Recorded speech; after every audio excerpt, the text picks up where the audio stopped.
आध्यात्मिक प्रवचन के नए वीडियोस देखने के लिए चैनल सब्सक्राइब करें, बेल आइकॉन दबाना ना भूलें। साथ संगत बड़े प्यार और सत्कार से कहिए धन निरंकार जी। साथ संगत पवित्र आनंद वाणी में बहुत ही महत्वपूर्ण शब्द आए हैं, जिसमें इंसान को आह्वान किया गया है, साध की संगत कर ले मानव, मन की दुविधा होती दूर, सहज अवस्था मिल जाती है, हर घट देखे हरि का नूर।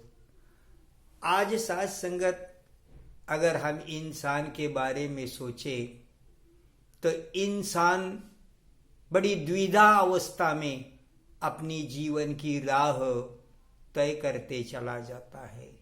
मैं ये करूं या ना करूं, मैं उस इंसान से मिलूं या ना मिलूं, मैं उस इंसान से कोई व्यवहार करूं या ना करूं। इस प्रकार की मन की द्विधा अवस्था सतत बनी रहती है। साथ ही साथ यह हमारा मन बड़ा चंचल है। चंचल होने के कारण वह हमेशा एक विषय से दूसरी विषय की ओर, दूसरी विषय से तीसरी विषय की ओर दौड़ता रहता है। उसे किसी भी प्रकार की सहज अवस्था प्राप्त नहीं होती। और इसीलिए साथ संगत संत महात्मा संसार के इंसान को उपदेश कर रहे हैं कि हे इंसान, हे मानव, तू साधकी संत महापुरुषों की सत्संग कर ले।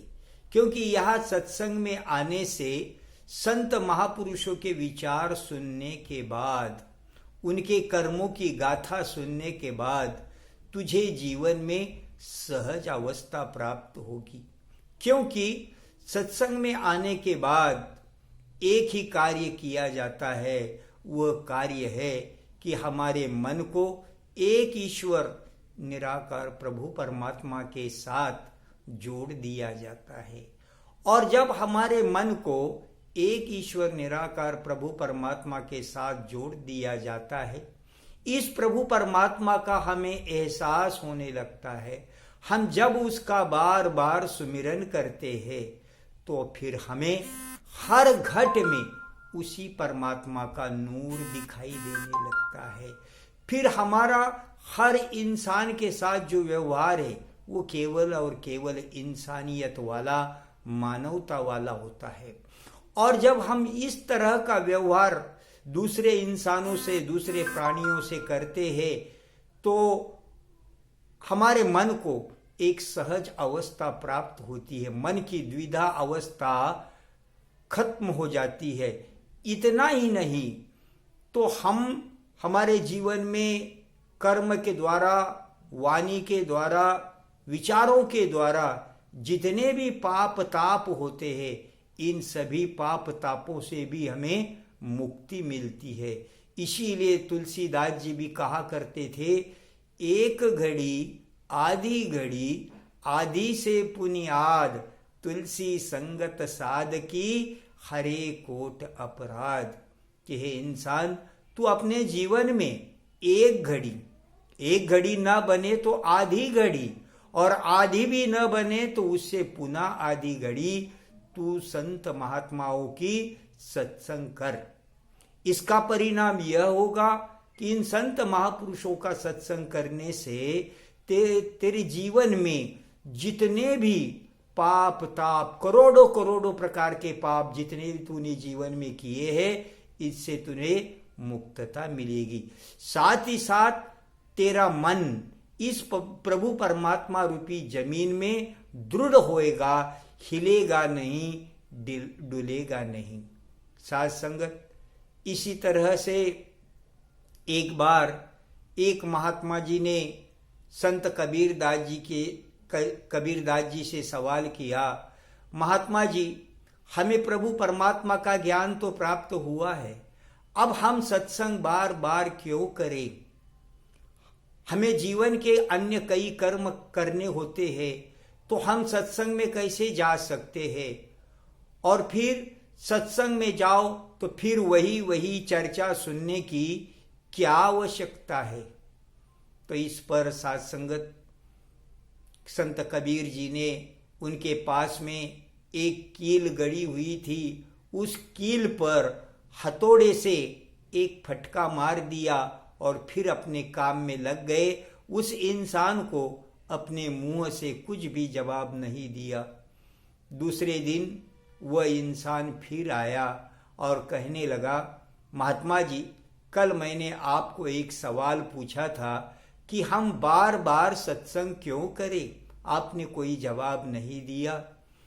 साथ संगत फिर कबीर जी ने अपने पास की हथौड़ी उठाई और जो बगल में कील थी उस कील पर एक आघात किया और इसके अलावा मुंह से उस इंसान को कुछ भी जवाब नहीं दिया। वह इंसान काफी हैरान हो गया, कुछ समय के बाद घर निकल गया। लेकिन तीसरे दिन फिर वह इंसान लौट के आया और कहने लगा कबीर जी से कि महात्मा जी, आप कमाल कर रहे, मैं बार बार आपको एक सवाल पूछ रहा हूं लेकिन आप जवाब नहीं दे रहे हैं।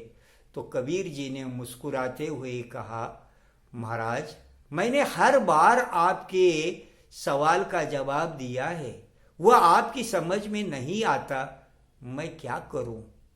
फिर कबीर जी ने उस इन महात्मा को समझाया कि मैं हर रोज इस कील पर एक हथौड़े से एक आघात करता हूं, वह इसलिए कि यह कील जमीन में दबी रहे, हिले नहीं, डुले नहीं।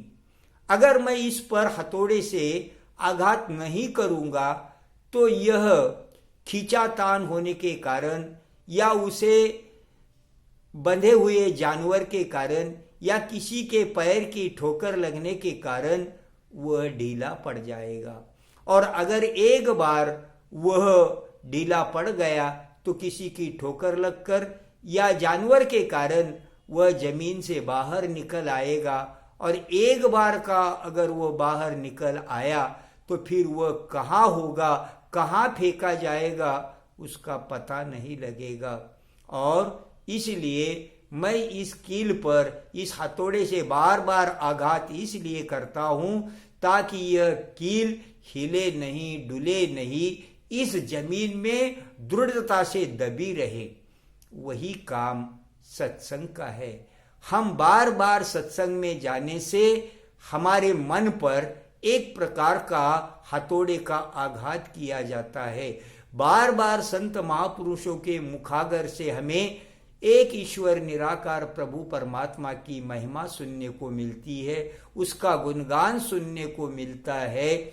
इससे हमारा मन इस प्रभु परमात्मा रूपी जमीन में दृढ़ता से दबा रहता है, वह किसी भी प्रकार से हिलता नहीं, डुलता नहीं।